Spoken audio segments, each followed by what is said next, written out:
Hey everybody, you're on the GeekBox YouTube channel. Today I will tell you how to change account on Roku. Let's go. Open settings.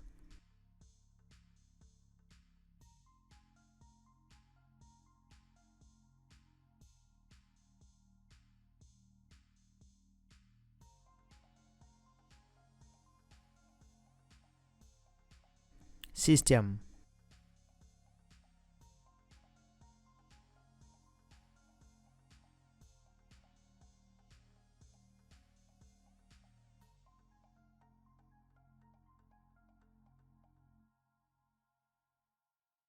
Advanced system settings.